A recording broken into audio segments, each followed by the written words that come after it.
I'd like to call to order the Board of Supervisors meeting for December 17th at 7 p.m. And if you would please join me in the Pledge of Allegiance. I pledge allegiance to the flag of the United States of America and to the republic for which it stands, one nation, under God, indivisible, with liberty and justice for all. Thank you. Okay, roll call to establish a quorum. Amy?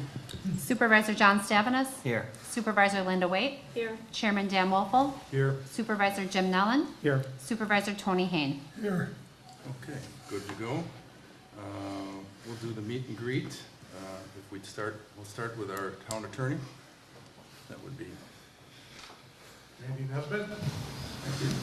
Rich Hendrickson. Brett Temming, City Inspector, Town Inspector.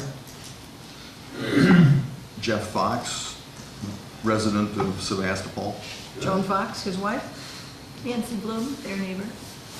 Dan Van Bellinger, landowner. John Kaloji, Door County Highway Commissioner.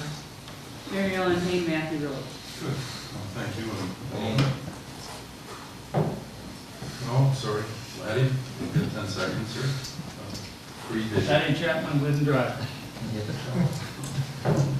Okay, just a little change here. For some of you who might have been expecting to have a public hearing at 7 p.m., what we've decided to do is incorporate that into this town meeting. So when we get to the discussion on that item, we will then have a public hearing. It hopefully will not be much longer than, not too far into the agenda. All right. Next thing on the agenda would be public participation. This is for non-agenda items. If anybody here would like to speak to anything, please let me know at this point in time. Comments from anyone? No one? I would just like to commend your village clerk for the awesome job she does during elections. Well, thank you. We think Thank she you. does a pretty good job. And she hires some really good people. All right, well, hearing nothing from anyone else, let's go on to the agenda. Was it properly noticed? The agenda was properly noticed. All right, and we would need a motion to adopt the agenda. I'll move to adopt the agenda for Monday, December 17th, 2018. I'll second that. Motion by Linda, second by John. All those in favor signify by saying aye. Aye. Opposed? Okay, motion adopted. Next item on our agenda is approval of the minutes from the Board of Supervisors meeting for November 26th and also for the special closed meeting on December 4th. If anyone has any comments on any of those, I believe you were given an opportunity to look at them prior to tonight. And if not, a motion. I'll make a motion to approve the meeting minutes for November 26th and December 4th. I'll second it.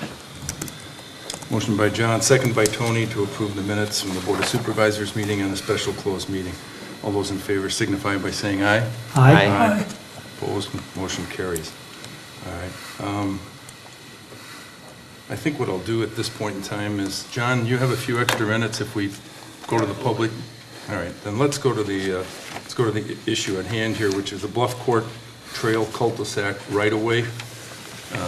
And we will get into a discussion on that from the perspective of some of the people that are here for that purpose.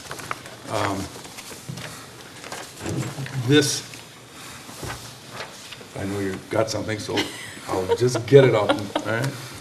This came before the board at a prior meeting and was supported to make a change, but due to legal requirements, it's back on our agenda tonight for approval or disapproval.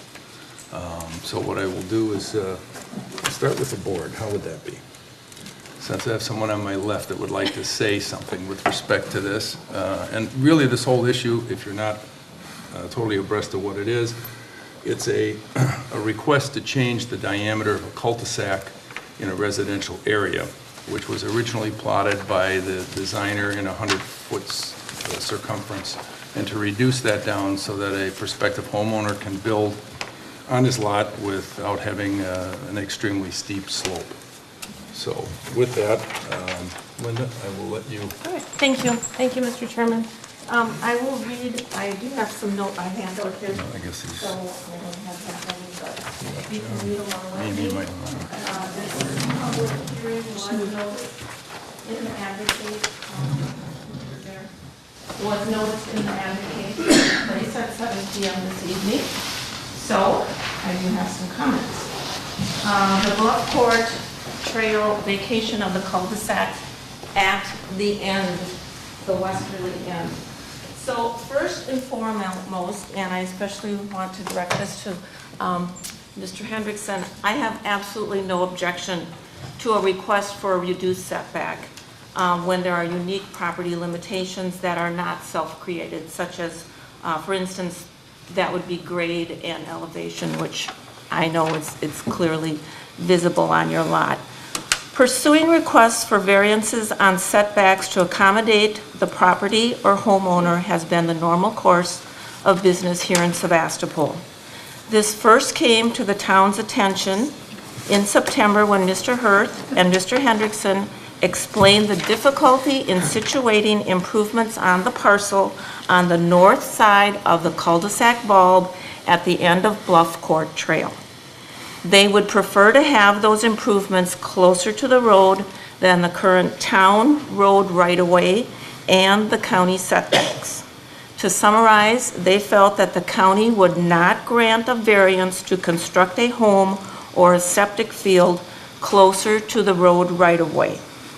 We cannot guess on what the county would or would not do. Instead, there are now 4 property owners involved asking the town to vacate and quitclaim, as in deed back to the town for no consideration, about 16,000 square feet to those 4 property owners surrounding the cul-de-sac. And the notice indicates that that would be in the public's best interest to do so. Again, I have no objection to a variance, but I do not support this resolution at this time because the application for a grant of variance would have been consistent with our normal policy and procedure. The Sevastopol Plan Commission, the town board, and neighbors would have been notified of the request and could have offered their input and support had a variance been pursued. There would have been just 1 parcel and not 4. And if for some reason the request was denied by the county or the RPC, there is an appeal process for that. And if that was denied, there's another recourse, this vacating the right-of-way could have been pursued. This subdivision was platted out in 1996 with streets and 3 cul-de-sacs. That plat was affirmed in 2007 when these private roads were brought up to standards and transferred to the town.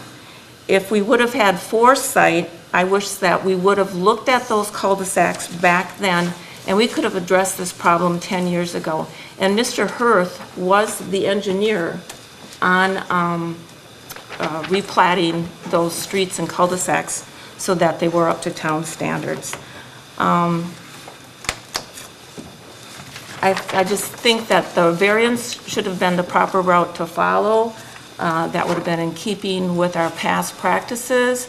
There would have been courtesy notices to neighbors. We kind of set that policy last year that anybody within 300 feet. And again, the town follows the Door County zoning ordinance, so I just think that was the proper route to follow. And as I indicated, if those requests were denied, this would have been another option to pursue. So, thank you for bearing with me again. It's all right. Anyone else on the board have any comments they'd like to make?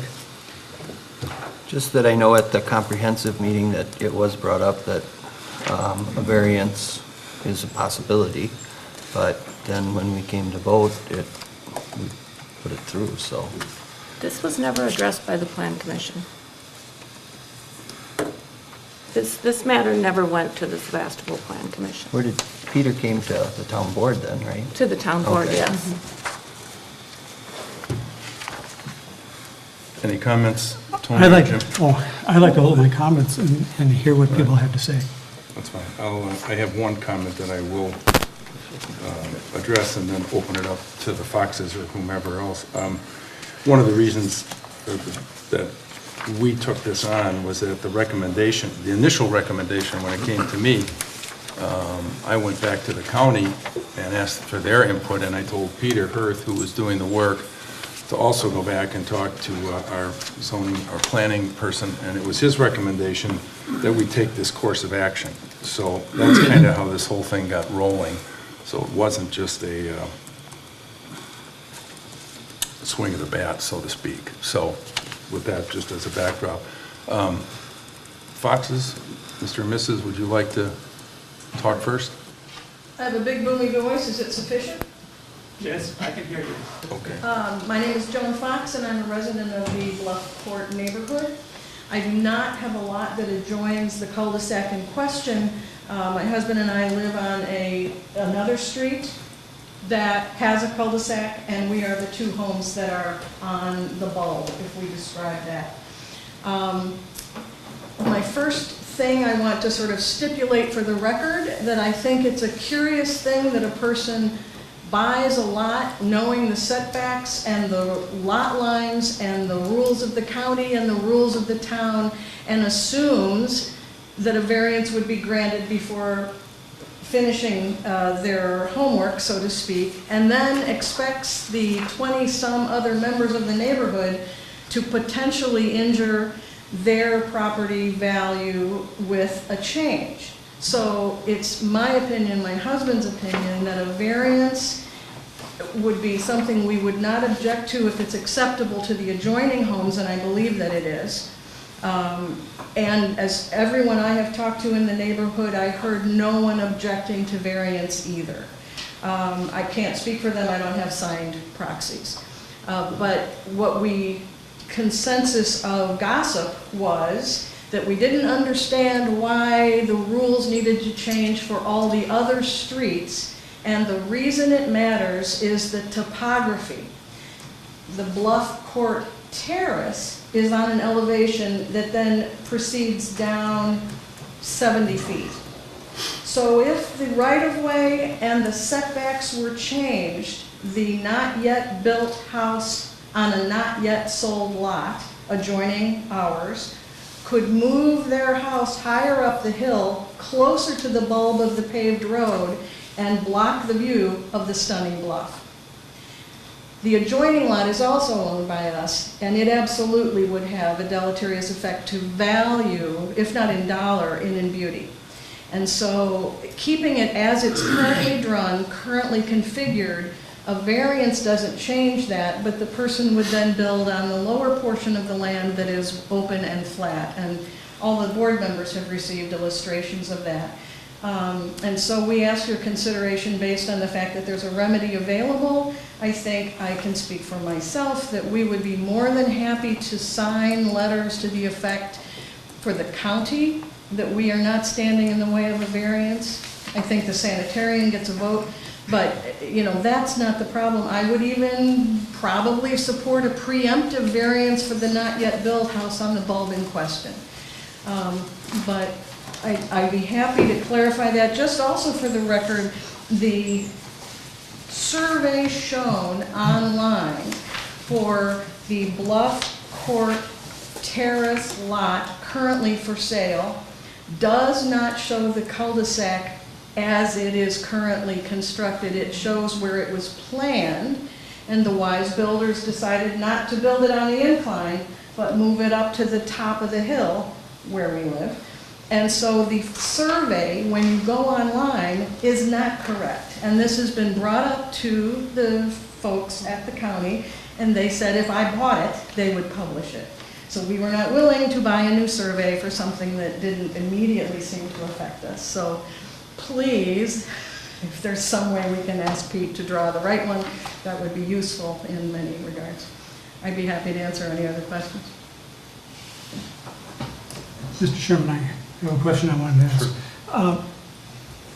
Is your concern, I mean, if the house were placed on the Hendrickson property, assuming you reduce the radius of the cul-de-sac, the house, as they're envisioning placing it, would not interfere with your view, would it? The current discussion is a street that is not mine. I'm concerned about setting a precedent that would then be applied to our road. Correct. Thank you. Mr. Hendrickson, would you like to speak? Yeah. If you don't mind, give us a little timetable if you would.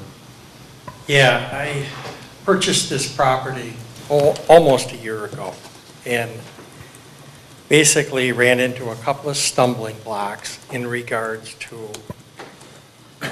the bulb setback. And basically what I did, I own multiple properties, and believe me, I did do my homework. And I apologize, I didn't know it was you I was speaking of. well, that's okay. But when you're from out of town, I don't live in town.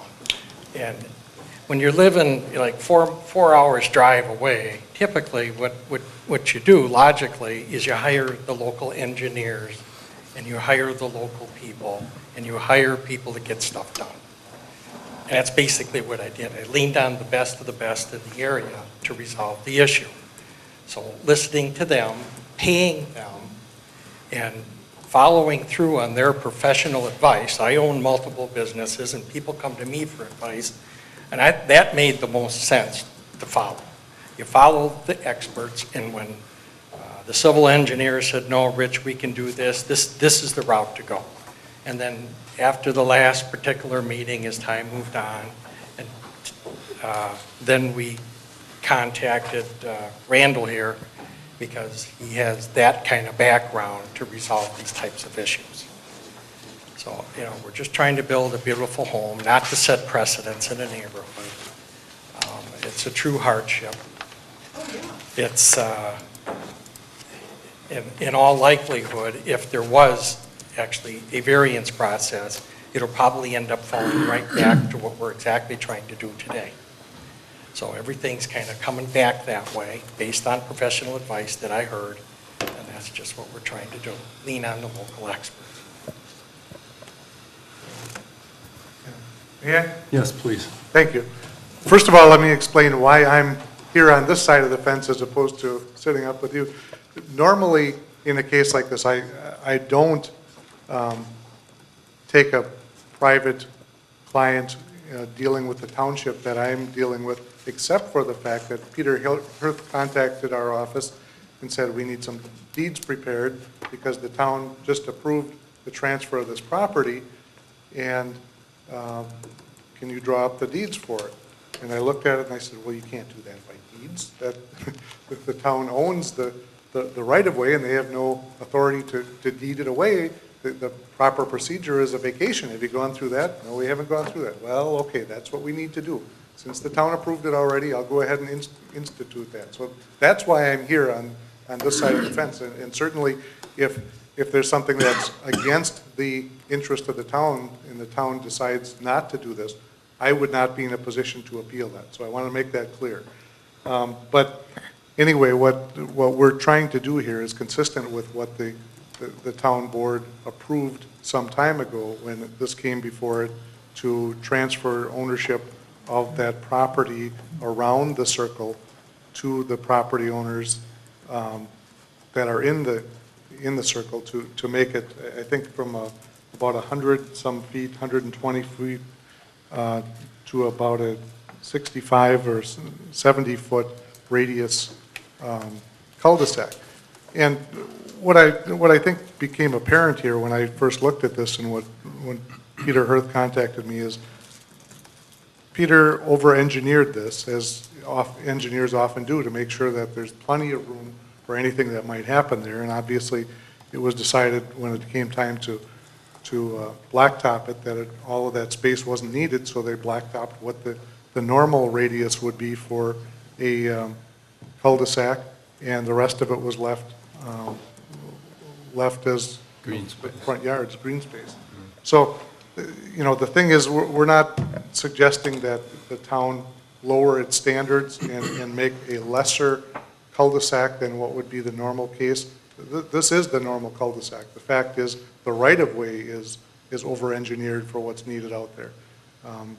And the fact of reducing this to a normal right-of-way at this point, or a normal cul-de-sac, would just be consistent with what the town has already decided was the needed cul-de-sac, because that's what was blacktop, and that's what's being used out there.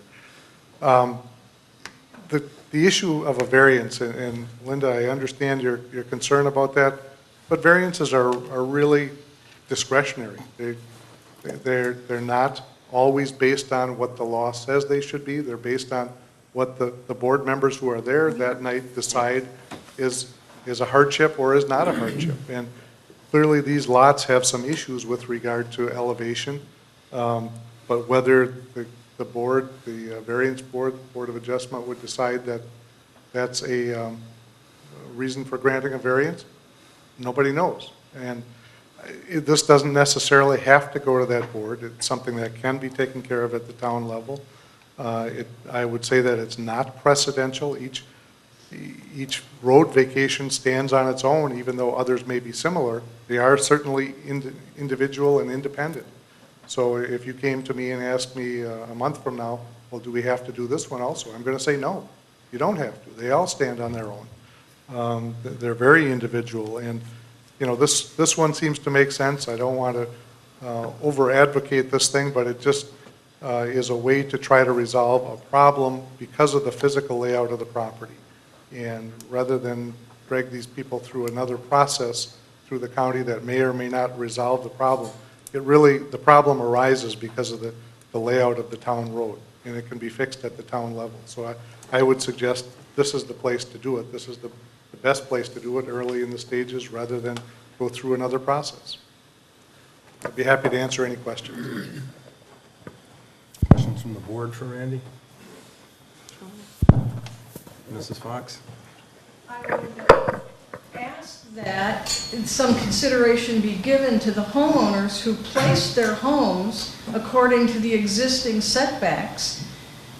And if we had known a setback would be changed, we might not have placed our houses where we did because we followed the rules. And so I don't know that I can believe it wouldn't be precedential. You know, that if I knew that the setback was going to be changed from 100 to 60 feet, I might have moved my house over. I might have moved, et cetera, et cetera. And so likewise my neighbors who now, et cetera. So I wouldn't have any objection whatsoever to a preemptive variance for the other lot across the road and for the Hendrickson property. But I think a variance is, with all of the letters to the county we need to send. Why wouldn't they listen to the board and the members affected? Additional comment? Well, my take on this is that it is not precedent setting. And I don't see, and I agree with what Randy said, which is each time that someone comes before us, whether it be a conditional use or whatever, we try and examine each case individually, and we don't reach back in and say we did this or we did that. And I think the issue here, as I understand it, became somewhat of a timeline thing, and then when the recommendation from the county came back and said, not that it was an issue with the variance, but this was the way that it could work, and to eliminate, the variance process is fairly lengthy.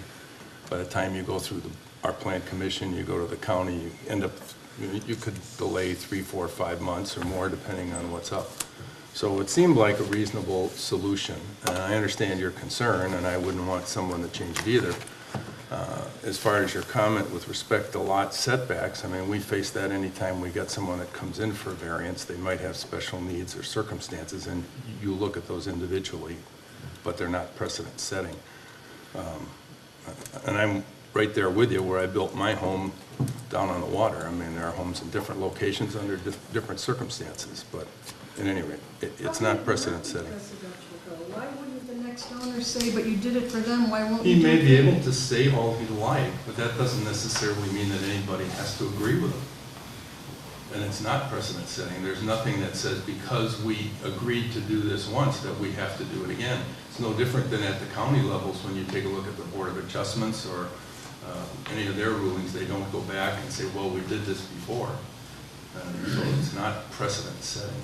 And we certainly would be more, I mean, if anything, I would think we would be more to your side on any request anyhow, simply from the standpoint that it was a unique set of circumstances and we're not going to apply it to somebody else.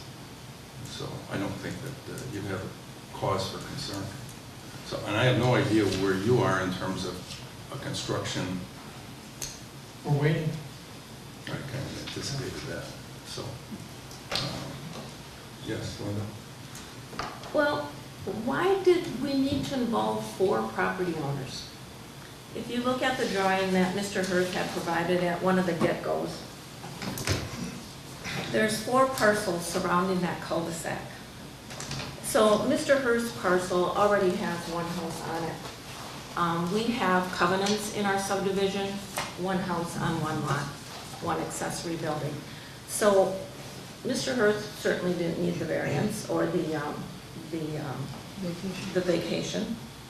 And Mr. Dvorak, Carol and Bob down in the corner there, they already have their house. It's about 250 feet back from the paved cul-de-sac. So really there's only, in Lacchiano's on the top, I don't know if they would have an elevation or a grade problem. So there's really only 2 vacant lots here. What was the purpose in involving all 4 properties? Was it just for the sake of consistency around that entire ball? That would be my guess. I don't have an answer. That's what Pete said. Yeah. You guys asked Like I last said, time we were here. 2 lots are already improved and there aren't going to be any houses closer than, unless they would tear those houses down, but.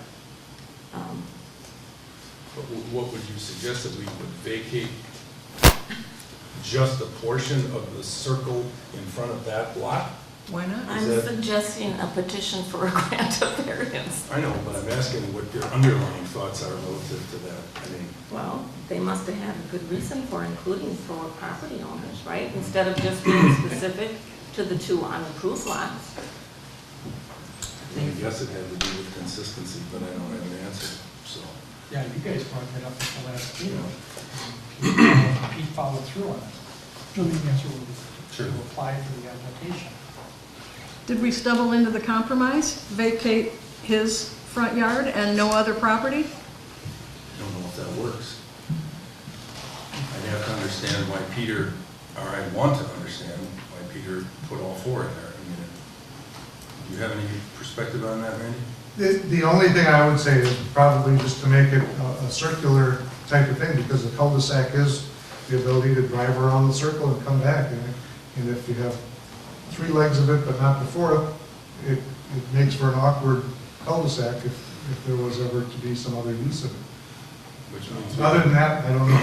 Which means we could, in theory, redo that cul-de-sac to reflect that change, Right. which would be kind of awkward. Which would be kind of awkward. Okay, so, Could we ask Mr. Coleman if he has any input, or do we not want to put him on the spot? Since he is with the highway department and it's his equipment whipping around that cul-de-sac, or, I don't want to put you on the spot, John.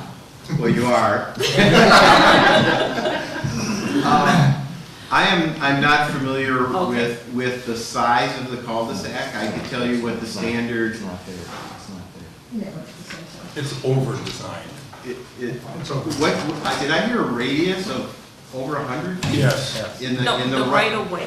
The radius right-of-way. itself is Right-of-way. 50. Right-of-way. The right-of-way is 100, right? That is extremely large.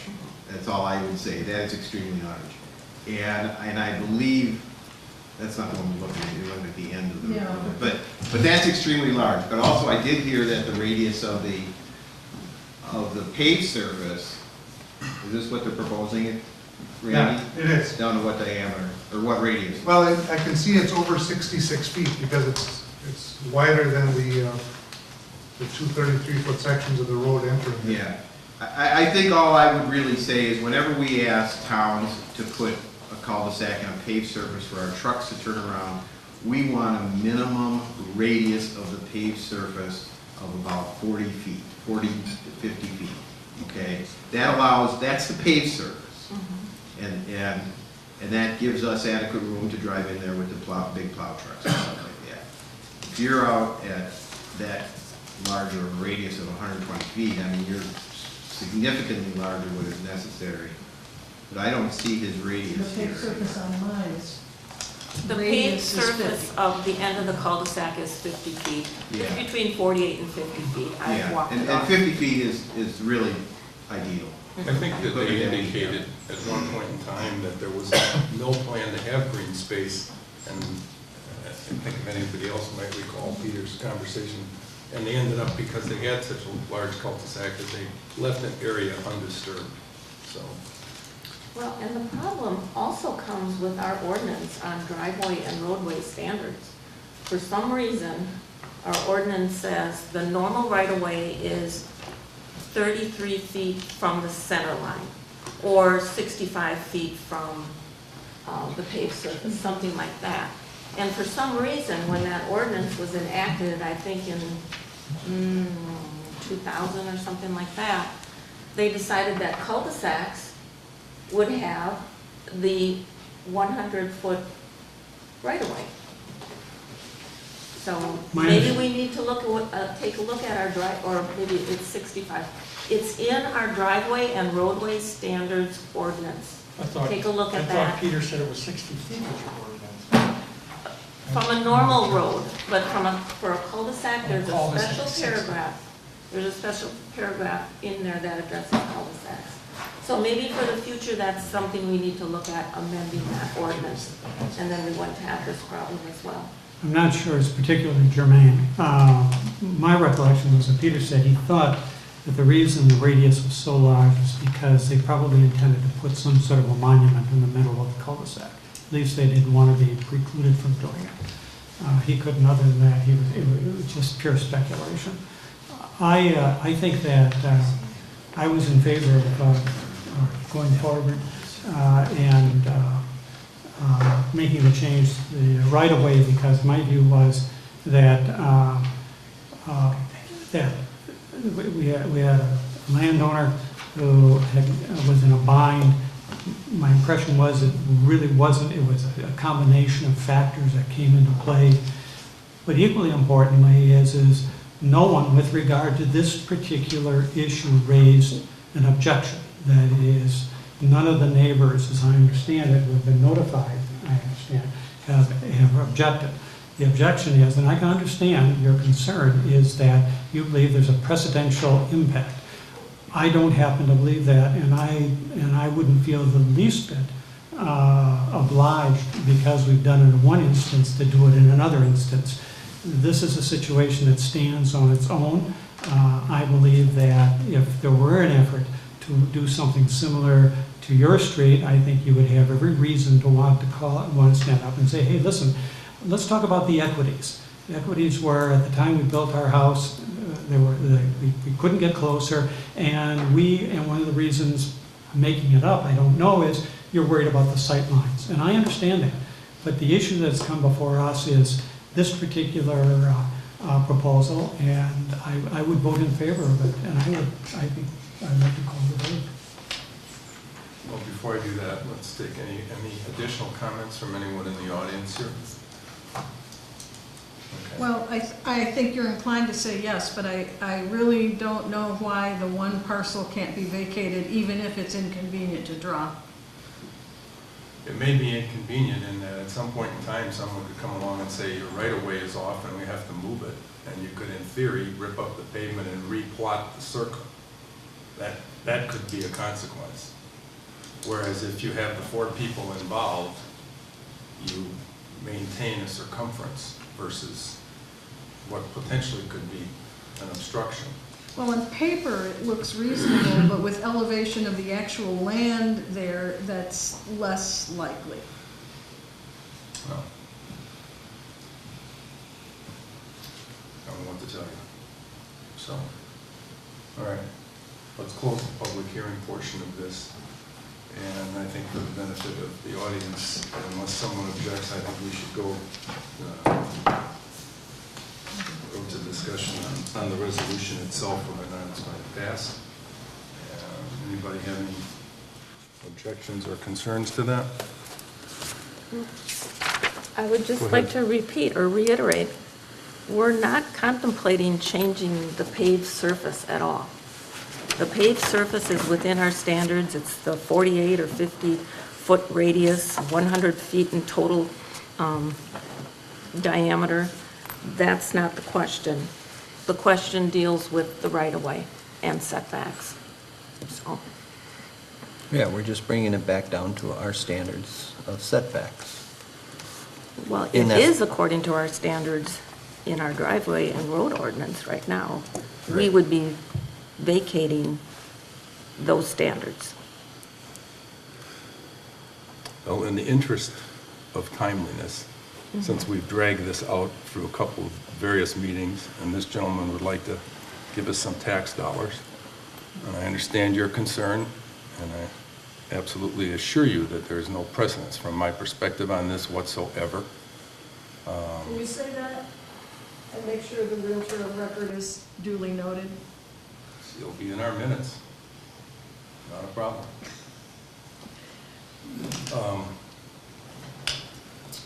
So the question really is this resolution to vacate? I love cell phones.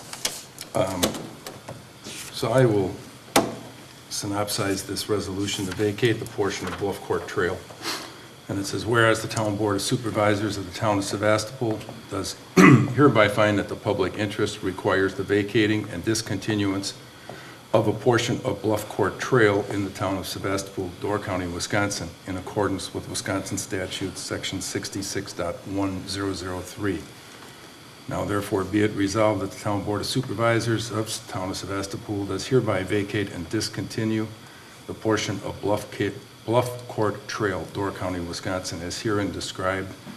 And I'll give you the brief description of the land, which is a parcel of land located in Government Lot 2, Section 7, Township 28 North, Range 26 East, Town of Sevastopol, Door County, Wisconsin, bounded and described as follows, and then is the actual legal description.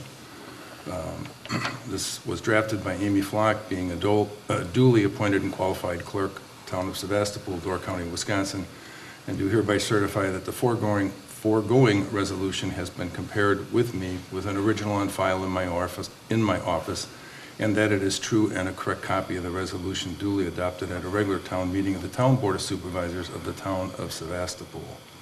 So that is the resolution which would address the concerns of the party. And what we would need to do is have a motion to approve said resolution or to deny, and we would vote on that. So, with that being I'll move the adoption of the resolution to vacate a portion of Bluff Court Trail. is there a second? I'll second it.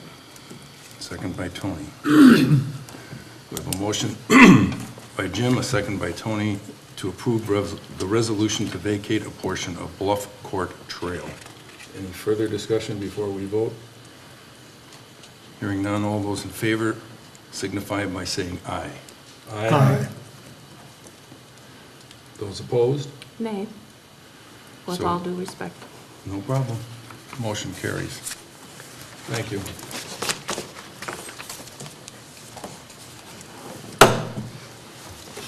So Randy, you have some work to do for them, and we'll take care of the resolution. Thank you. I appreciate your interest and concern. I would be in the same shoes you were in myself, wanting to express my views, so they are noted. All right.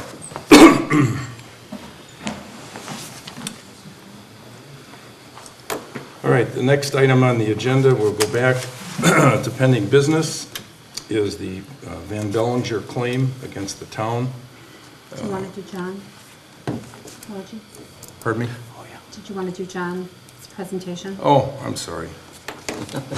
Apologize, we've had a few knee-jerk reactions. Let's back up. Yes, we've asked John Kaloji, Commissioner highway commissioner to come and present, and we've delayed him now twice. So, John? Thanks, Amy. Thank you, everybody. Before the meeting, I put on your desk a couple of documents. One is just a brief overview of what I'm going to go through today on road maintenance options, as well as the Pazer asphalt roadway manual. I'm not sure if you guys have seen that before, but I'll talk about it. I also have some handouts here if anybody wants a copy of what I'm going to walk through. Am I okay on sound? You're okay. Good. I don't want to hold it. All right. Again, thank you for inviting me here. What Dan had indicated was to come and talk about maintenance options on your roadways, or just construction options and stuff like that. So what I'd like to walk through to you is really kind of what consists of a good pavement maintenance program, and what you kind of currently have, and then outline just some options, and I put together kind of a little fact sheet that is in that handout that we'll walk through tonight with you. But as you are aware, you know, the biggest thing, certainly the biggest budgets that all communities are faced with are maintaining your road systems. With the cost of doing that type of work becomes easily absorbs what you can actually afford to do. And talking with Dan before the meeting, he indicated that we're trying to put together a plan of about a 40-year plan to maintain your roadways. Unfortunately, 40 years is often way too long for asphalt pavements, and you really need to start doing something. So there are some options that you can do that are lower cost alternates, and you want to kind of look at it. You have to work your budget system to determine what you can afford to do, and probably have a combination of things, of the different options that we're going to talk about. You know, some are low cost options that are just kind of an effort to extend the life of a pavement. And that becomes a real critical thing when you're looking at maintenance things. So some of the things we'll talk about. But the first thing that you really need to do is to have a good understanding of what your road system currently is. And that's what the Pazer system does for you. And I think some of you are already familiar with it. I know that you've dealt with it. I simply made a copy of the program. This is what all of the towns in Wisconsin use. This is what we use at the county to develop our rating system. So I'm not going to certainly walk through that, but I am going to walk through a little bit of the rating system. But the Pazer manual is really a really good program. It's not a scientific model by any means to analyze the structural strength of your roadway, but it does give you a look, kind of a snapshot picture of the condition of your roadways. And that's really what everybody townships and counties these days can afford to do. The most important thing is having those ratings done, and I know you guys are doing it. I pulled your information up on the Whistler system, and I just kind of I include that in your packet. But on page 2 is the rating system of the handout that I gave you. And again, I don't know how much I need to go through all this, but 10 is an excellent rating on a road system. That's a newly paved roadway in excellent condition, no cracking, no rattling, no problems with your roadway, all the way down to a 1 or a 2, which is really a failed roadway system. So it's a 10 is the best you can have, and a 1. Now what's nice about this chart, it gives you the rating, what type of distress that you're going to see, whether it's cracking or rutting or the number of cracks that you have. And you can use the Pazer manual to rate your system, and then it actually kind of gives you some treatment measures of what you want to do on the road system. So for example, if you look at a roadway with a rating of 6, that means that you've got quite a few cracks, longitudinal cracking on the roadway. It talks about the spacing of. Now that's a roadway that is certainly showing a lot of signs of aging, but you can really start to look at extending the life of that roadway by maybe doing a seal coat on it. So what we do, and what the counties do, and a lot of towns do, they'll customize their program every year based on your rating system is what you want to do. If your rating is for like a 4, that's a pretty poor condition roadway. That's a roadway that has a lot of rutting and a lot of cracking. We will not do any type of preservation maintenance on a roadway that has maybe even a 5 or a 4 or lower. That's when we start looking at total reconstruction of the roadway or rehabilitation of the entire surface. Okay? So if you have a roadway that is in that condition, You don't want to start spending money on seal coat and routine maintenance stuff because it's not going to add any more life to it. You're throwing money away. So what you really want to do in pavement maintenance, on the maintenance side rather than the repair and rehabilitation side, is you want to look at those 6s, 7s, and 8s and start doing some type of treatment on those roadways where you're extending the life of the roadway. Like a seal coat, like a slurry seal, like a micro seal. You want to start doing crack filling. Those are low-cost alternatives rather than rehabilitation of pavement, which is total resurfacing. Low-cost alternatives that extend that life of that pavement. So if you want to get your 40 years out of it, well, it might be doing a seal coat, starting with crack filling, and then maybe doing a seal coat, maybe doing another seal coat, where you start extending the life of that roadway.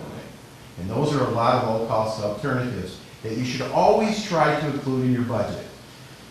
At the county, we have a combination of all of those things. We look at those higher rated roadways, we'll do crack filling.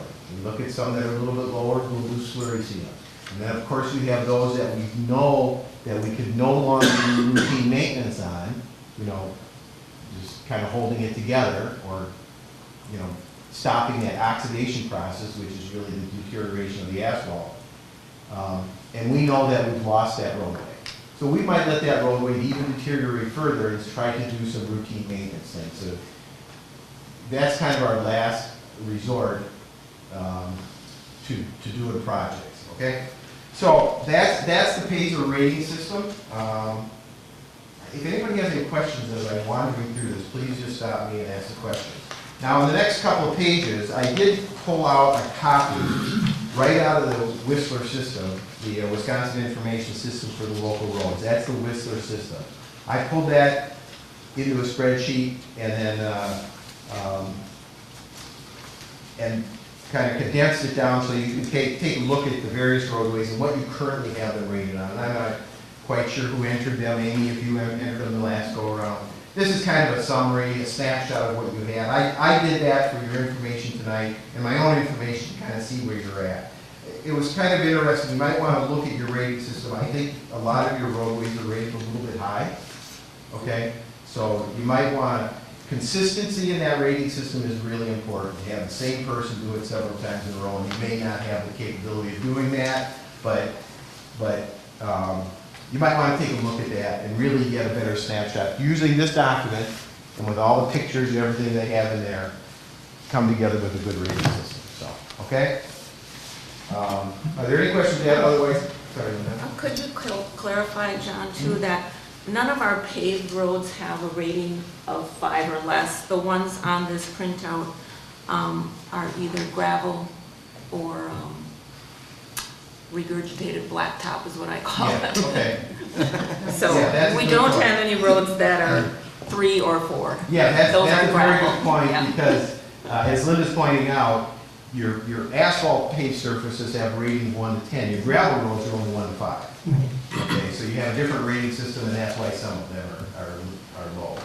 But a real good point.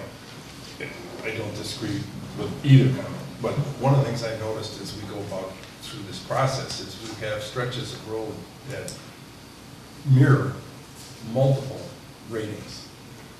We'll get a section of the road where it's all alligator, badly, so that if a plow blade dropped just at the wrong spot, we'd take out 50 yards of pavement.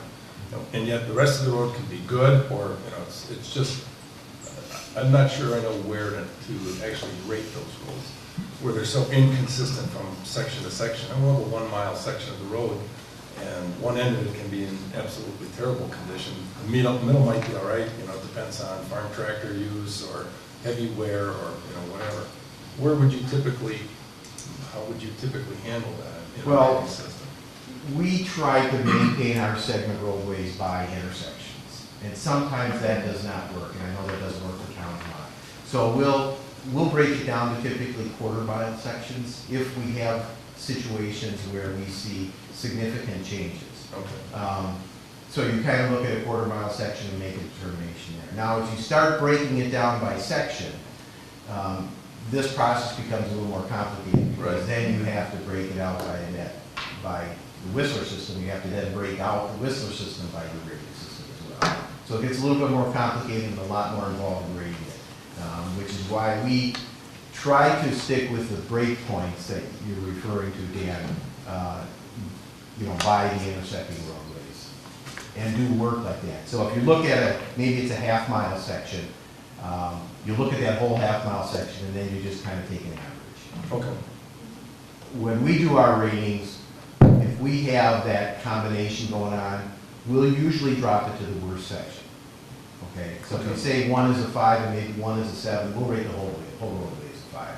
Because if we move in to do a roadway, we usually try to go from intersection to intersection. Well, sometimes when we're out looking at some roads, we'll also find a road in a very lightly traveled residential area, some near Clark Lake, for example, where the roadbed looks like it's shot, but there's not enough traffic to destroy it any further, and it's a long enough section of pavement, we may not want to dedicate the money to it.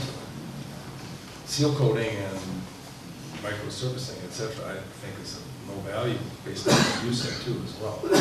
That's true. You just kind of go with the flow and hope it holds together till you get the money. And that's what I was talking about earlier, sometimes making that decision to let that road continue to deteriorate rather than spending any kind of low-cost alternative to try to hold it together. There are some intermediate treatments, fit overlays that I'll talk to about real quickly. Okay. All right, starting on page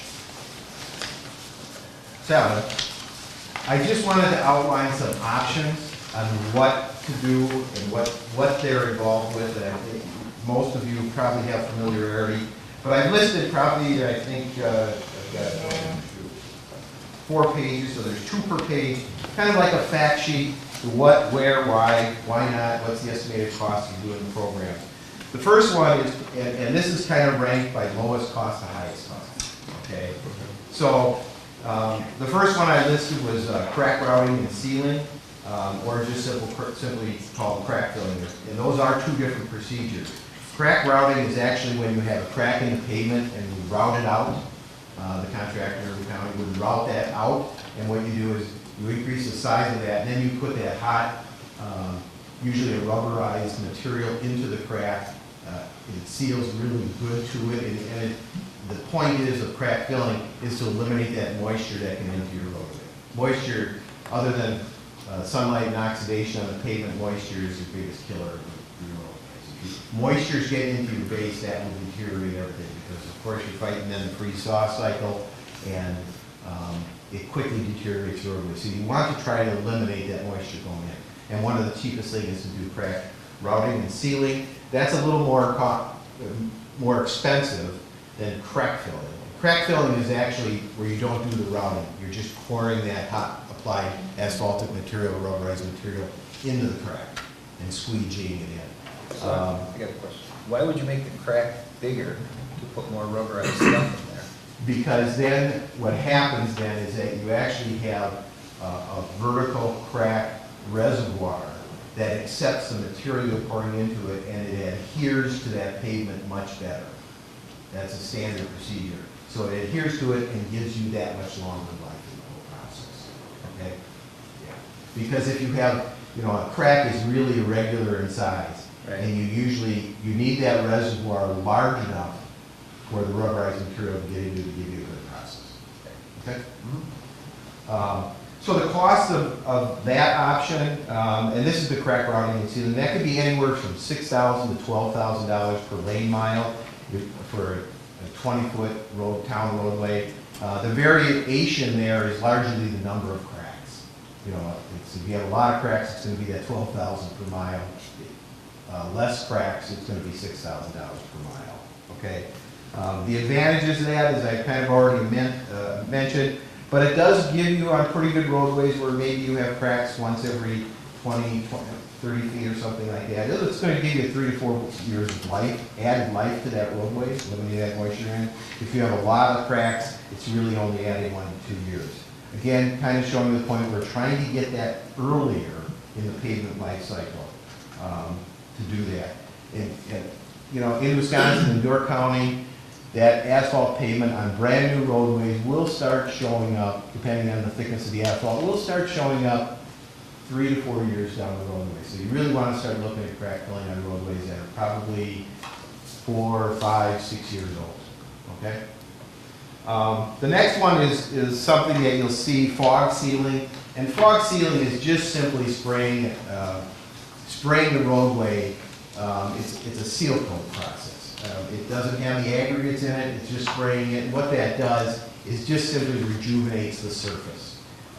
It's a pretty low-cost alternative, doesn't provide any type of structural integrity. It just is slowing the oxidation process out, and again, making sure that roadway is lasting a little bit longer. Pretty inexpensive, about $12,000 per mile for a town roadway.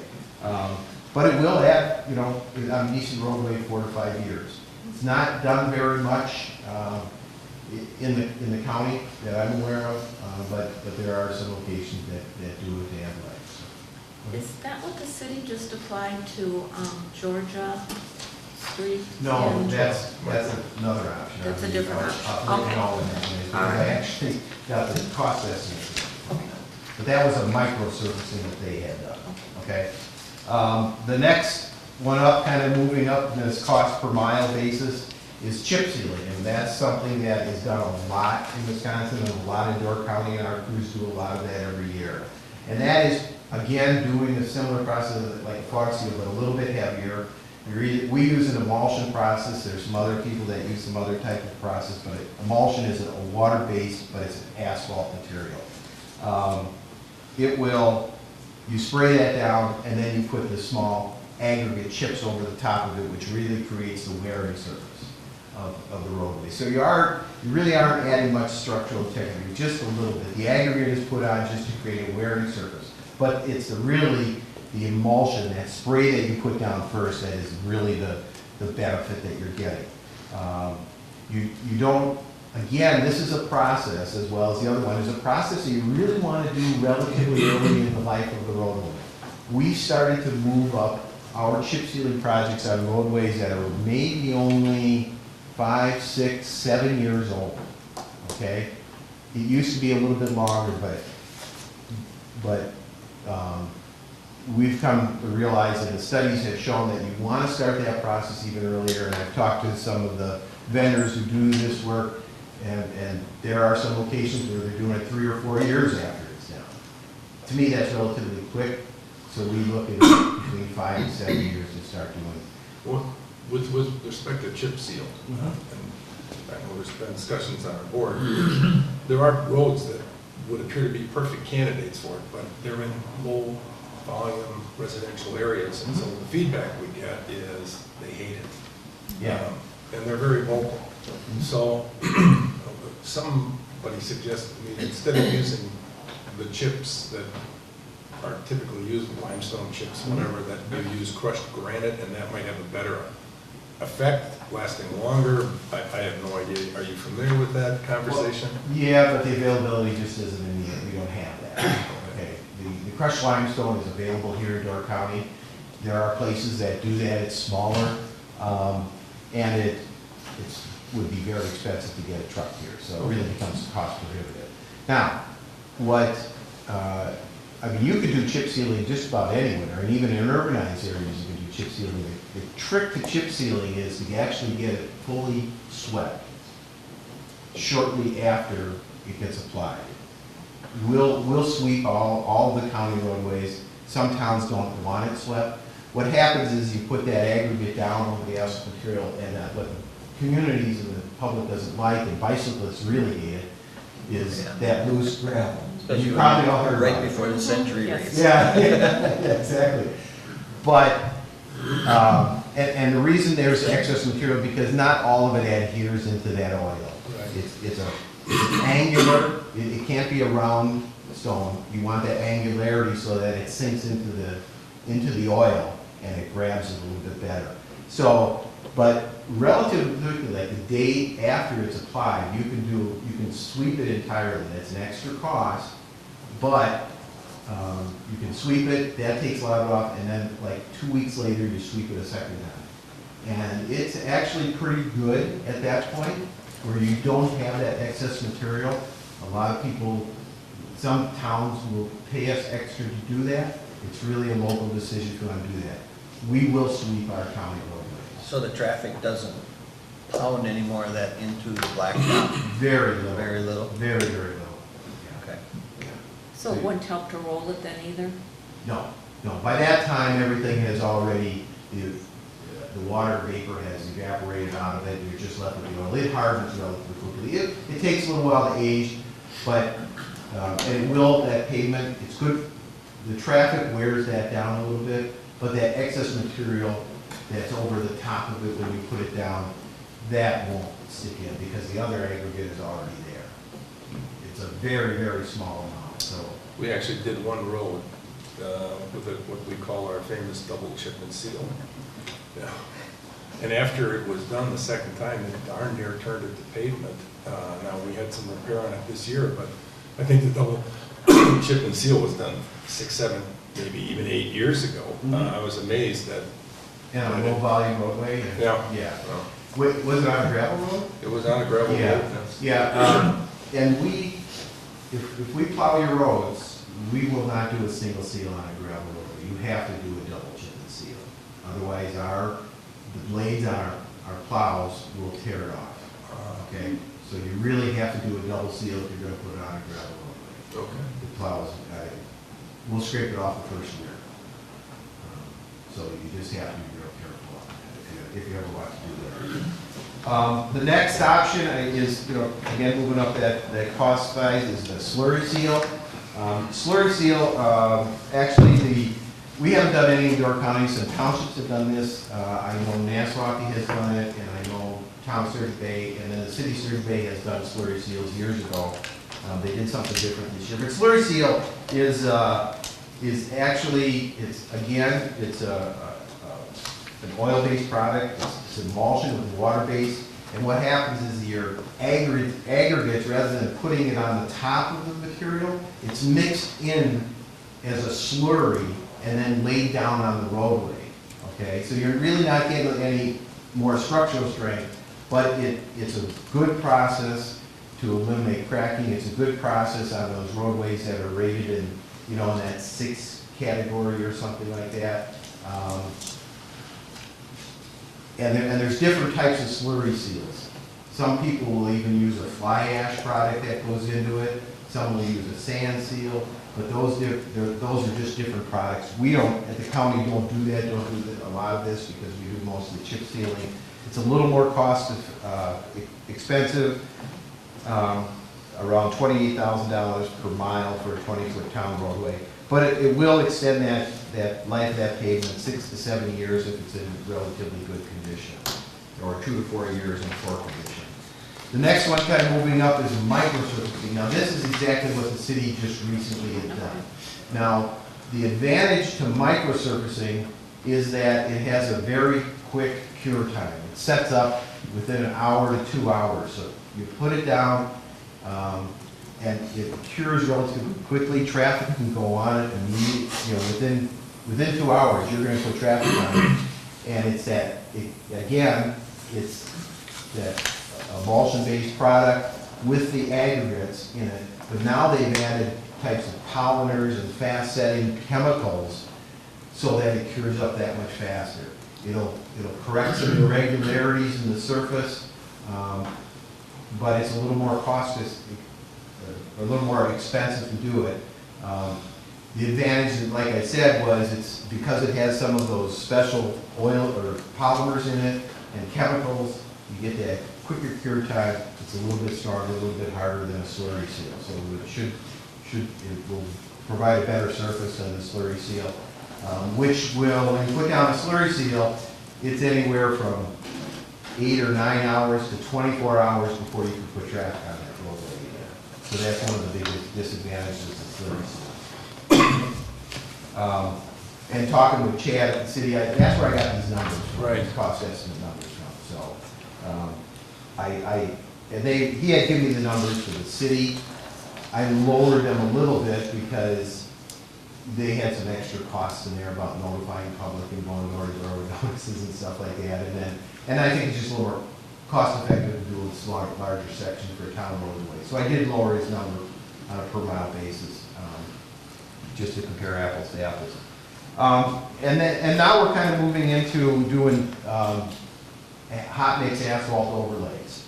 Can I, one question? Sure. Does the county do microsurfacing? No, we do not. You do not? Okay. No, we do not do microsurfacing. Because of restrictions, equipment, or just? It's equipment. Okay. Yeah, it requires a special type of applicator to put it down in a unit that carries the product, so we do not have it. Okay. And now we're moving into actually doing overlays on projects and stuff like that. Kind of new things that we've done for a couple of towns. We've not done this on county roads, but a very thin lift overlays. And this is putting a hot mix asphalt over the entire surface of the roadway. But what the advantage of thin lift overlays is that it'll immediately eliminate that oxidation because you're putting asphalt down. Hot mix asphalt overlays are actually can be done on worse conditioned roadways.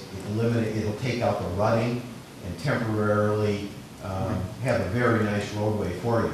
Now the disadvantage of thin overlays is that very quickly the cracks that are on that roadway will reflect through. In the very first winter, they'll reflect through. So they'll stay relatively tight because it's a new asphalt surface, but it will give you a pretty darn good riding surface for quite a few years, so it can last pretty long. If it's a roadway with not a lot of cracking on already, it'll last 6 or 10 years for you. On a poor condition roadway, you know, maybe in those 4s or 5. I wouldn't even do a thin lift on overlay. Maybe in the 5 area, the grading system, that'll give you 3 to 5 years. If you do a thin lift overlay, would it be a candidate then to invest slurry seal or chip seal? Yes, So absolutely, because then you would then start sealing up those cracks with other type of maintenance treatments. Okay. The chip seal first, and then, or after? Afterwards. Afterwards, because you would, Yeah. if you do that thin of a layer, like you said, the cracks, every 20 feet, the thump, thump, thump is gonna come right back, right? Yeah, remember, hot mix has some flexibility, but the cracks will come back, and they come back relatively quickly, but they'll be tight. They'll be tight for a while. Idlewild Road in the town of Sevastopol, south of County C. That's was not one- in our, that's not in Sevastopol. I'm sorry, Nassau. Idlewild Road in Nassau. That was done. If anybody's out that direction, that was a real thin lift overlay that we did for the town. Yeah, I have been So on if you drive that, and that's south of C, that was one. And that was done a year and a half ago. So it'll give you, and that roadway was in pretty rough shape. It had rutting and cracking in it. We were in touch, worked out. They decided they wanted to try it, and actually this worked out really well for them. But you'll see the cracks. Okay? But again, you're moving up in costs. To do a 1-inch overlay is $40,000 per pound of road mile, or $58,000 for an 1.5-inch overlay. That was my question. Uh-huh. So it's almost, well, a third as much or whatever. So 1-inch overlay versus a 1.5-inch overlay, and you could probably do this for replacement 2.5 versus 2 or 3.5. So if the life expectancy is 6 to 10 years, by adding that extra 1/2 inch or inch, do you think you're doubling the life expectancy of that road? Does it depend on the amount of traffic, truck traffic? There's all kinds of variables. Yeah. It's depending on traffic loads, the structural strength, what the roadway was like originally, you know, did it have rutting, a lot of cracking and stuff like that. So a lot of variations. Adding that 1/2-inch asphalt will certainly add, I don't know if I would call it 50%, but it could get close to adding 50% of the life. But again, it just has so many variables in that factor. And then something else that we do a significant amount of, and a lot of communities in Wisconsin do, and that's a wedging and overlay. That's kind of like doing both, where you're doing that thin microsurface, not microsurfacing, but a thin overlay. And the purpose of that why we do the wedge first, is really create that structural shape of the roadway. so that you got proper cross slopes. You want to have about a 2% slope on your roadway surface so that water drains off. So we'll do a lot of wedges just to create that shape and then do an overlay over the top of it. Now what happens there is really, you're adding that much more asphalt to the roadway surface. So you're going to have, if the roadway is in relatively good shape, you're going to have a lot of life on it, 12 to 17 years. If it's in poor shape, it's 8 to 10 years. But it's really, you know, you're looking at 2 1/4 inches of asphalt over the top of it. That's pretty good for a town roadway with low volume traffic, and that's going to last a long time. Of course, it's $90,000 to do it. Okay? And then, of course, the last one, of course, the most expensive one is really pavement replacement. You know, and that's where I talked earlier about once you've tried the maintenance thing, if you made a decision not to do maintenance on the roadway because it's in poor condition, you know, then you get down to the situation of total removal of the pavement surface. Sometimes you mill it and you take that material off, or you pulverize it. The real advantage of pulverizing the pavement, that's where you're taking the asphalt surface and you grind it into the existing aggregate base, and you're really adding to the structural integrity of that roadway. The roadway really is only good as the base that you have in it. You know, it's as good as a foundation. That's what you have. So if you're adding that thickness of that asphalt, grinding it with your ground base, reshaping it, and then compacting it and then paving over top of it, that's a roadway that will last you. A town road will last 25 years. 20 to 25 years easily if you do that. On the low volume roadways. But of course, that's a cost. You know, typically, as you are aware, we usually put down 2.5 inches on town roadways, but there are some locations, you know, particularly in areas where you know, they have some big farms, big agricultural areas, and some towns are going to a town road standard maybe 3 1/4 to 3.5 inches. So of course, that just drives up the price of that. The cost for doing it, so. Are there any towns in the county that use any independent, I don't even know if there is such a person, that a Whistler rating expert, more or less? Is there somebody that offers a service that's consistent, drives your town roads and says, I'll update your Whistler? Anybody? Not that I'm aware of, no. Okay. I'm on the one thing. Bailey Regional will enter the report, but I don't think they do the actual inspection. Well, we've been reasonably fortunate that we haven't had huge turnover, but there's been, over time, still a lot, and I think we get a little inconsistent on rating. You know, we take a Well, we different. lost Leo's van, so we couldn't sit Yeah, in the it's a back. lot tougher on us.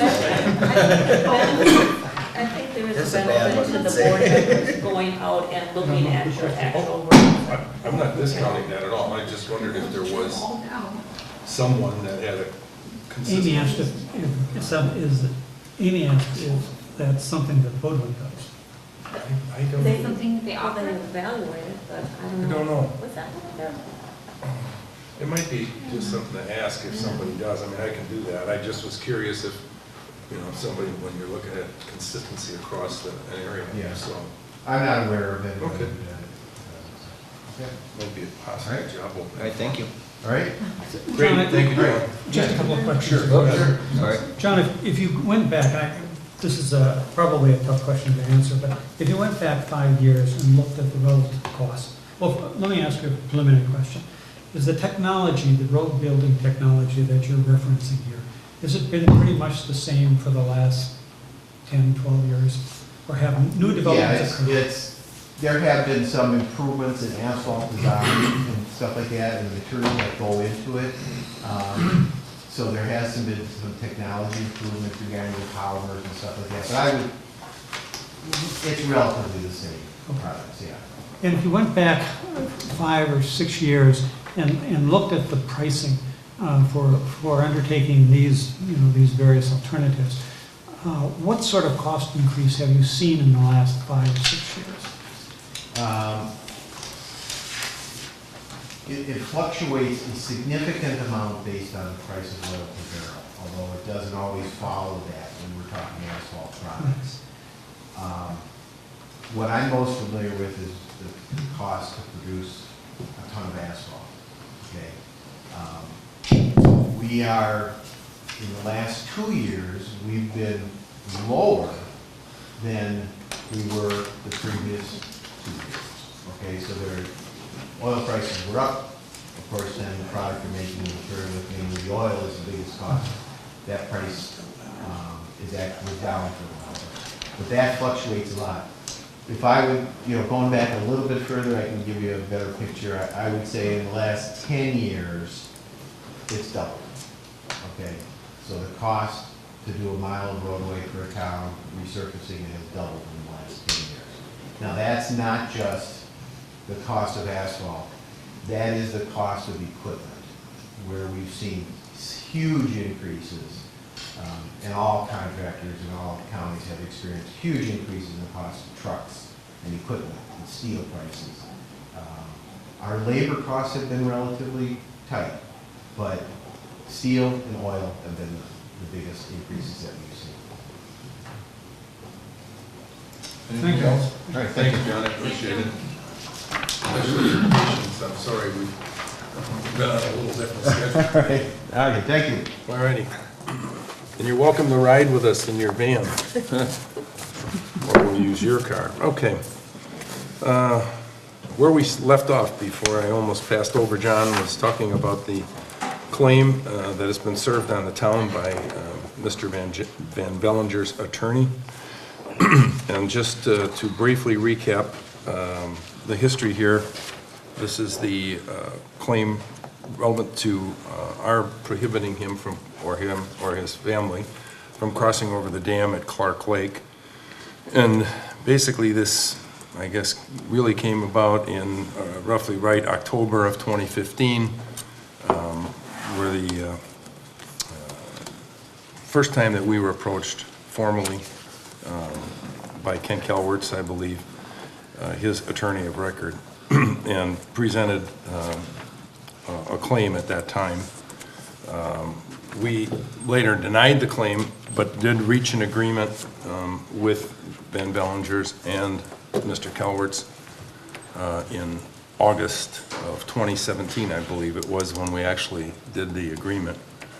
And the agreement was such that if they would provide liability insurance for anyone that might possibly be injured when crossing over the dam, we would provide a key for access to the dam. From the time of our agreement, which was signed until April of 2018, we had not received a document from Mr. Van Bellinger's insurance company, and we eventually changed the locks and no longer issued him a key to access the dam. In October of this year, we were served with a notice of claim by Mr. Calwertz again. And so that's where it is today. We have to take formal action so that this can proceed towards resolution. And I think most of you are familiar with the details, but the recommendation from our attorney is that we take formal action to deny the claim at this point in time. So with that as a backdrop, if someone has some questions, otherwise we will need to take action to deny the claim formally. Yes? Well, I guess I would just like clarification from Attorney Nesbitt on this October 25th letter from Rural Mutual. Yes. This is Rural Mutual's claim of So they are non-insurance. Right. So they will not be providing any coverage. Well, they're not based on their, on their current review of matters. That may change when the complaint is submitted. Obviously, we've not seen the claims formalized in the nature of a complaint, and rural will have to, and we will make sure that rural takes a good look at that complaint based on whatever claims are in that complaint, which may include insurable matters that they have to cover. Okay. So, questions from anyone else? So is the formal action to deny? Deny the claim. We'll do it through a motion, and then Randy will do a legal document back to them. So. Chairman, can I speak at all before you put it to a vote or a motion? I guess all I want to say is, all I'm looking for is a key so I can access my property. Ever since I bought the property in 1999, I've had access to that property, as all my predecessor owners have had, since the easement was granted back in 1935, 1936. So all I'm looking for is access to my property. I have no other way of getting to my property. I can't trespass across someone else's property. That's the way it's been since 1935 until the fence was put up. And then when the fence was put up, I was given a key. And then 2 or 3 years ago, the key was taken away. You know, and that's all I'm asking for is the same access that I've always had for 20 years since I've owned it. And all the way back to 1935. I'm not asking for anything more. There may be more in the claim that Ken filed, but all I'm looking for is access to my own property that I've always had. And as far as the agreement that said you would provide the key if I provided this insurance, I went to my insurance company. They would not put the town on as a named insured. I went to 2 other agents. Each of them covered, they went to 10 different insurance companies. No insurance company will put the town on as a named insured on a homeowner's policy. So it isn't for lack of trying. The agreement was asking for something that no insurance company will provide me. So if there's a way to work around that and provide something else, but I can't get the insurance coverage that you're asking for, and all I'm looking for is a key to access my property. No. I mean, I don't know if everyone's aware that that's really the situation here, and that's all I'm looking for. And in its most simplistic terms, we reached a mutually agreed solution.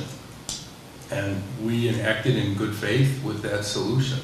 And so did I. I know, and we're at the same point in time as we were before. And But that's what why happens for the first 80-some years? I mean, can't speak to that. And according to my attorney, who talked to the insurance company, no one at the insurance company said that I had to be locked out of that. Maybe Leo said that. That's what was said by Leo, but he wasn't available for the deposition. But the insurance company said, we never told the town that the homeowner had to be precluded from crossing that. I mean, I do not have a solution, and I don't think we are going to. I guess I'm looking for how do we, without just continuing to go through the legal side. I don't want to go through the legal side. I just want access to my property, which I have no other access for, and I've always had. You can walk in the creek. Anybody can walk in the creek. You know, you can get in. That's not a real feasible solution in the winter. It really isn't. You don't want to walk across in ice cold water. And we've had it for 80-some years. We were the one, not me, but the predecessor owner is the one that granted the easement for the dam to be put in. I mean, there wasn't even a fence there for the first 75 to 80 years. There wasn't even a fence up. I'm not sure that you really had. I don't want to go that route.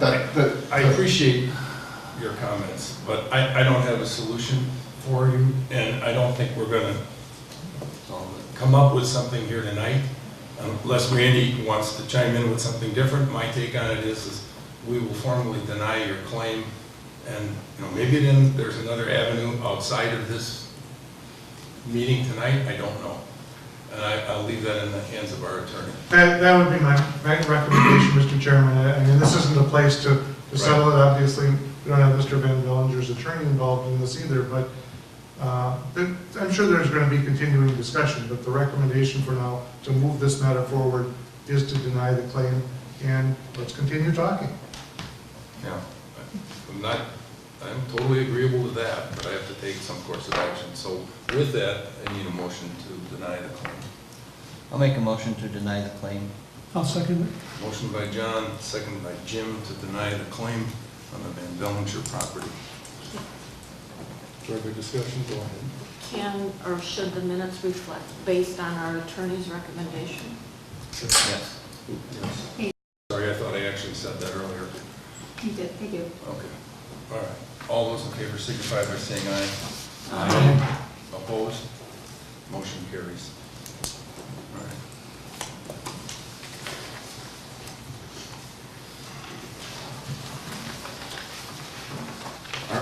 policy is renewing safe built. Sorry, we've had some internal discussions on how we put together our agenda. It reads safe built contract auto renewal instead of safe built structure, whatever. Okay. Auto insurance? I do sell auto insurance, yes. Yes. All right. Good night, Good night. thank you. Somewhere in my file, I'm disconnected tonight. This is a notice, and that's really all it is. This contract is written so auto renewals, unless we at the town give notice that it will not renew. And so, Brett is here to answer any questions. I have no inclination or desire to make any changes. Will be open to any words of wit and wisdom from the rest of the board, but I think he's done a decent job for us, that they have, and the activity's been up, and Are you doing a good job? ask you. All right, I think we are. I'm sure Linda has a comment that she's just gonna, do you have one, Linda? I think Safe Build does an excellent job for us. So, and I did confirm with Amy that there were no substantial changes from our contract of 2015, correct? Yep, there's no changes to the contract, no increase, there are changes in fees for 2019. But next year, you're gonna give us a decrease. I'm not the one that answers Well, I that. was just waiting if you want to interject that on behalf of the company, you know. Okay. But I did give Amy, had sent a performance report Right. to her that I'm not sure if she had shared that quite yet with Yes, we have the it all. town. And we've been tracking our daily inspections for 20-plus years through various computer programs and systems, and the program we're using now is a little more user-friendly for the inspector, that he can run reports, and we think it's important that we, either on an annual basis or semi-annual basis, that you'll be seeing these type of reports, because it's important not only for you to see that, you know, the inspections that we do and the accountability, and not just see that, you know, during the month of January so much was collected. And this is a pretty good report. It doesn't give the number of different inspectors, which I did break down in an email. So for this year to date, we did 863 inspections. Out of those, I did about 52%, and the other 48 was completed by 4 other inspectors.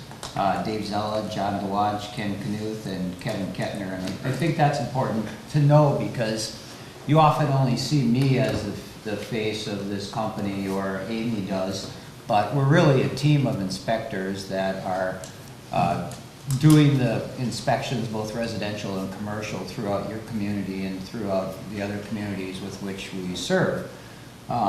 So I wanted to put that information out there, and then there's also in the report the accountability that approximately 12% of the inspections we fail, which I think is a reflection not only on the national average, and it's a reflection of the work that we do, and also the professionalism of the contractors. Because 10-12% is a pretty normal average, and it's basically saying that, you know, the inspectors out there doing their job, and the contractors are doing their job in a professional manner.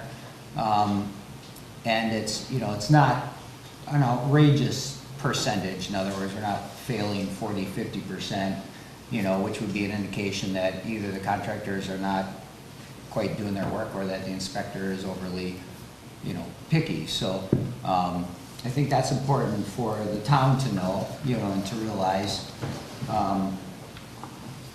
And then we also have on this report indication of that we complete, when inspections are called in for a particular day, we complete those inspections 96% of the time during that same day period. So the state says that we've got 24 hours or 2 days to complete an inspection. Our company policy is that we do them that same day. So I think we're doing very well in 96%. And I've also added that other 4% generally is an inspection that has either been canceled or pushed to the next day. We just leave it in our computer system and push it to the next day, but it kind of indicates that we didn't do it that same day, but we did it the next day. So it's throwing our percentage off a little bit, and I think we're going to try to clean that up a little bit. Other than that, were there any questions that you had, or? Well, I would make a comment that I had occasion to work with Brett on a couple of different things, and he's a good sleuth, and he will document as needed. And if you run into a situation where you feel that a building permit might be in order and someone's moving ahead without work, you feel free to call them and contact them, or take whatever steps you personally want to. But I think I've been responsive within that regard, and I'm pleased with what services I've been getting. So, any comments from anyone else? This is an FYI, since it's an auto renewal, and we're not going to stop it. So there's really an informational only kind of topic. So, okay. A commercial one-stop and a residential one-stop, so one specific item, like, Yeah, if it would be like an electrical Electrical thing. service upgrade, Okay. that would be considered a one-stop. It's just a permit for that one item. Good. Good to know. Thank you for coming, and thanks for the report. We did get it all before the meeting. So, Okay, very good. all right. No, because it's an auto renewal, it's just, I wanted the board to have an opportunity, if you decided we didn't want to, yes, we would take some action. Okay, I believe we have the meeting schedule on our agenda here to discuss, and I think the only two things that I personally caught, or I shouldn't say caught, but just wanted to talk to is Monday, July 8th, Amy will be in her final year of training, and so she's suggesting we move the meeting to July 8th because she won't be here to do the packet. I would prefer not to move it up that early, but that would put, we'd have to ask Linda to do double duty. I don't know if you enjoy doing that or if you'd prefer not. We're looking no, at I don't mind doing it at all. Why would we move it back? When is clerk school? That following. the 15th through the week of the 15th. Okay. So it would be the Yeah, 3rd. and then trying to get the packet the following week when you're trying to Right. catch up on everything else would be difficult. Right. Yeah, it's, It's So, up to you. If you want to take on that, you can keep it, you can defer it 1 week, or however you want to handle that. if you want to check with your vacation schedule. To July 8th? I just would move it back a week to the following. That's fine. I see no problem. You realize that Okay. Monday, October 21st, my birthday, Mary Ellen was probably planning on taking me out for a big lavish meal, so should we just bring it here? Hors No. d'oeuvres and, you know. What we should do is probably ask Mary Ellen if she plans on doing anything for your birthday, you know? Look at her. She may, oh, wait a minute, I think she is. Well, we'll mark that down, October 21st. You heard it here. All right, Tony's birthday. Just bring Okay. enough for everybody. Oh, yeah, we will. All right, and then the other one is November 25th, that's the week of Thanksgiving. And that would be we'd have the budget public hearing that day as well, just like we did. Thanksgiving is the 28th. Yep. So I have no problem with it, but I just want to make sure the rest of you are good, unless you have some. Not a hunter? I have I no problem am, with it. but Monday night I can work around it. I can make it here. You can? Oh, sure. So to clarify then, the July meeting will be moved to the 22nd then? Okay. Yeah, so that'll work. For fine with you me. and for That's fine. Linda? Yes. Okay. Well, you'll get this in the mail or whatever anyhow back at you. And please put a date on the top. Yes, Because it is. I He's know, got it I on know, this but one. we had one year that we That was last had year. 17 different things going around. Okay. I don't Any, everything else look all right then from everyone? Yes. As far as we know, yes. Okay. Amy, you can. We'll make those Yes, changes. I'm sorry, Linda. Do we want to set a date for next year's Christmas party? These would say group. Are we gonna do a tradition like it's always gonna be the, That Friday after. or is it what too did we- early to think about? Are we still Holy man. recuperating? Could we get by this Christmas before we set next There's Christmas? things on clearance already. I think Just we'll, kidding. I think we'll hold on that one for a little bit.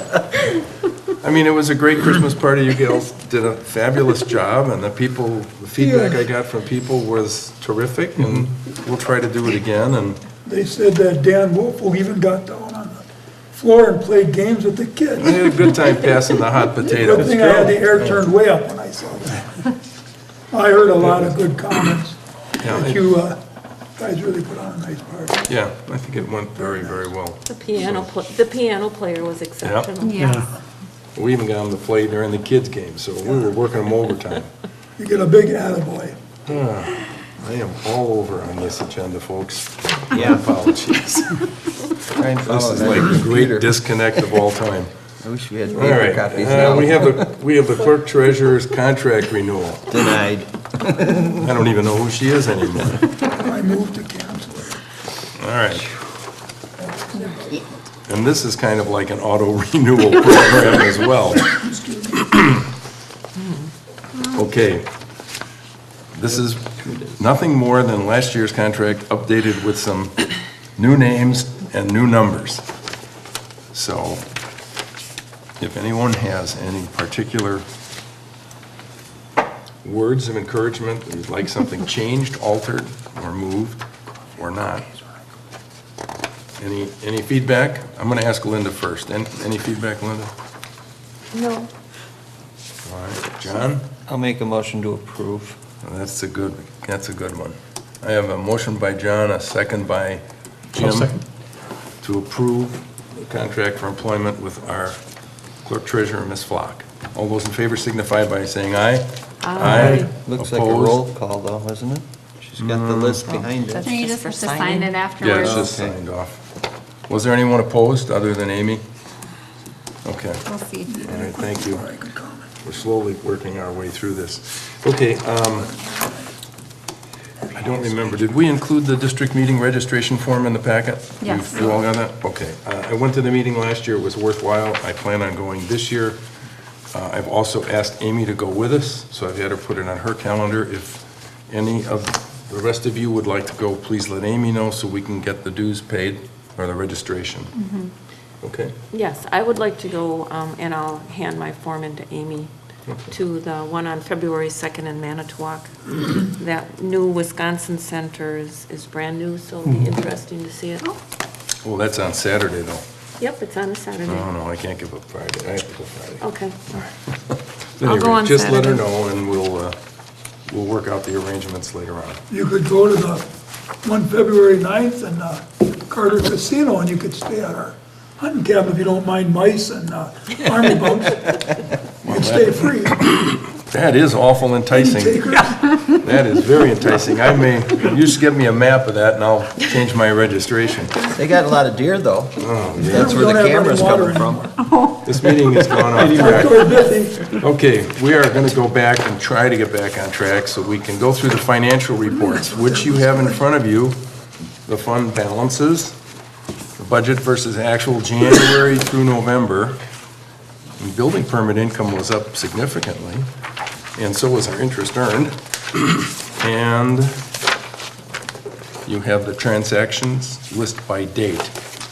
So if anyone has any questions on those three documents, if you do, we're going to give the treasurer an opportunity. Now Amy's going to switch hats and tell us anything that she has that's new. Amy? We have received the bill from the county for the work done on Nelson Lane, so I will be going forward with getting that reimbursement for the LRIP money. We For the past week, we've been getting transfers from the county into our account because people are paying their taxes. That's fantastic. The local government investment pool percentage keeps increasing. This last month in November, they were paying 2.27%. And in the special assessment income category that we had just implemented here in 2018, we have exceeded our anticipated income by $375. Oh, wow, that is good news. All right. Anyone have any questions? If not, a motion to... Do you want to make comment not to send your taxes here? Oh, send your taxes to Jason. I don't want them. That did I come take up. them down there if I get them, but I don't send them here. Okay. He also has a drop box if you can't make it within hours next to his office. You can just drop them right in. He will take care of them the next day. There we go. All right, then a motion to approve the financial reports for the month of November. I move. Motion by Tony, second by I Jim. second. Yes. To approve the financial reports. All those in favor signify by saying aye. Aye. Opposed? Motion carries, all right. I have not seen the vouchers, bills, and claims. Oh, they're down here. I don't know where they are. Oh, have they not made it down the... They've made it Yeah, down. Oh, it started okay, with I'm sorry. moving order. I didn't. Keep my best view.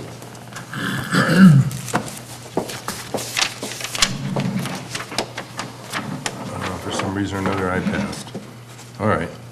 Well, before you have the vouchers, bills, and claims, that we need a motion to approve those for the period November 27th through December 17th.